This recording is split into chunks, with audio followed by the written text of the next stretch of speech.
ပုံမြင်ပြောပြပါမေမေပြောပြမှာပေါ့သားလေးရဲ့ဘာပုံမြင်ပြောပြမှာလဲဟင်မေမေ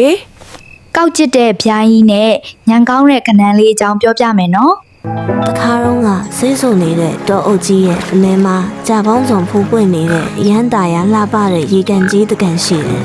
။အဲ့ရေကန်ထဲမှာငါးလေးတွေပြီးတော့ရေကန်ဆက်ကခနန်းတွင်းလေးတွေမှာခနန်းလေးတွေဟာအဲ့ဒီရေကန်ကြီးကိုအမိပြုတ်ပြီးနေထိုင်ကြတာပေါ့။ဂျီရိုနဲ့လူရသည်ရောက်လာတဲ့အခါနေကပြင်းလို့နာကြောင့်အဲ့ဒီရေကန်ကြီးတွေကရေတွေဟာတဖြည်းဖြည်းခန့်လာတော့လေတနေ့တော့ခန်းတကောင်ဟာအဲ့ဒီရေကန်ကြီးစီကိုရောက်လာတယ်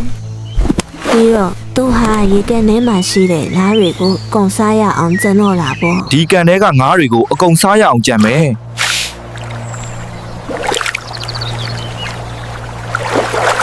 လားလေးတွေဟာရေစက်မှာရှိနေတဲ့ခန်းကိုမြင်တာနဲ့ထွက်ပြေးကြတယ်။ခိုင်းကလည်းလားလေးတွေသူ့ကိုကြောက်နေမှန်းတည်တော့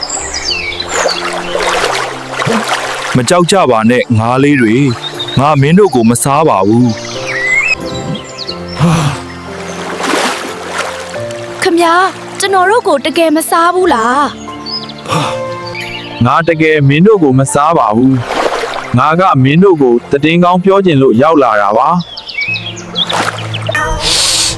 တည်င်းကောင်းဟုတ်လားဘလို့တည်င်းကောင်းများလဲဗျာမင်းတို့ရေကန်ကရေနှဲနေပြီမလား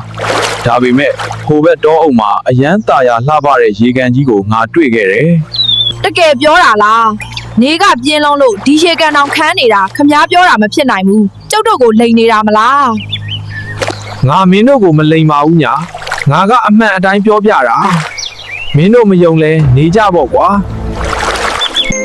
မင်းတို့မယုံရင်ကိုယ်တိုင်လိုက်ကြည့်လို့ရတယ်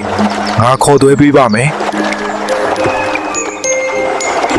ကျုပ်တို့ကဘလို့လိုက်ရမလဲခမားကိုယုံလို့ရပါမလားစိတ်မပူပါနဲ့မင်းတို့ငါ့ကိုယုံကြည်လို့ရပါတယ်မင်းတို့ကိုစားခြင်းမှာဖြင့်ငါစားတာကြာပြီပေါ့ကွာငါတို့ရေကန်ကရေတော်ခန်းနေပြီဒီပြိုင်းစကားသာမှန်မယ်ဆိုငါတို့ရေကန်အစ်စ်ကိုပြောင်းနေလို့ရနိုင်မယ်ကောင်းပြီလေခမားစကားမှန်မမှန်ကျုပ်တို့ကိုအရင်ခေါ်သွားပြပါဂျီရိုနဲ့ငါးလေးတွေဟာဘန်းကိုမယုံရဲပေမဲ့ရေကန်တက်မှာပြောင်းနေခြင်းတာကြောင့်ငါးလေးတွေကတကောင်ကိုဖျန်းရဲ့တို့လက်ချခိုင်းလိုက်တယ်။ပကြခင်မှာပဲဘန်းကြီးနဲ့ငါးလေးဟာရေကန်စီကိုပြန်ရောက်လာကြတာပေါ့ဘလို့လဲအဲ့ဒီပြိုင်းပြောတာအမှန်ပဲလားမင်းတကယ်ပဲရေကန်ကြီးကိုတွေ့ခဲ့လားဟုတ်တယ်အမှန်ပဲဟိုဘက်တောအုပ်မှာအရန်လှတဲ့ရေကန်ကြီးကိုငါကိုယ်တိုင်သေချာမြင်ခဲ့တာဒါဆိုရင်ငါတို့ကိုအဲ့ဒီရေကန်ကြီးစီပို့ပေးဖို့ပြိုင်းစီမှာအကူအညီတောင်းကြည့်ကြမယ်လေ။ခန်းကြီးရဲ့စကားကိုယုံသွားတဲ့ငါလေးတွေဟာဟိုဘက်ရေကန်ကြီးစီသွားဖို့သဘောတူလိုက်ကြတော့တယ်။သူ့ကျန်အောင်မြင်သွားတဲ့ဗျန်းကြီးဟာငါလေးတွေကိုတကောင်ချင်းချီယူပြီးဟိုဘက်ရေကန်ဆက်မှာစားပြီးတော့တာပေါ့။ချိုင်းဟာရေကန်မှာနောက်ဆုံးကျန်တဲ့ငါလေးနဲ့ကနန်းလေးကိုတွားကဲအခုမင်းတို့နှစ်ကောင်ပဲကြံတော့တယ်တခြားသူတွေကတော့ဟိုဘက်ရေကန်မှာပျော်နေကြပြီကွာလာသွားကြစို့ဒီပြိုင်းကမယုံပါဘူးငါအသက်ဘေးကလွတ်အောင်အခုခုကြံမှဖြစ်မယ်အသက်ဘေးကလွတ်အောင်ကြံနေတော့တယ်ကဲကနန်းလေးရေတွားကြစို့ကျွန်တော်အခွန်ကချောနေတော့ပြုတ်ကြမှာကြောက်လို့ခမားလေဘင်းမှာခိုပြီးလိုက်ခွင့်ပြုပါခနန်းလေးဟာဖျန်းရဲ့လေဘင်းမှာတိုးလက်တွေနဲ့တွဲခိုကလိုက်လာခဲ့တယ်ရေကန်ကြီးစီရောက်တဲ့အခါရေကန်ဆက်မှာအားရုပ်တွေကိုမြင်လိုက်ရတဲ့ခနန်းလေးဟာဖျန်းကြီးရဲ့ကောက်ကျစ်တဲ့အကျန်းတွေကိုသိသွားတော့တာပေါ့မင်းရဲ့တငယ်ချင်းငါးတွေတော့ငါအစာဖြစ်သွားပြီအခုမင်းအလှဲ့ပဲကနန်းလေးရေခမားဟာအတော်ကောက်ကျစ်တဲ့ဗျိုင်းပဲ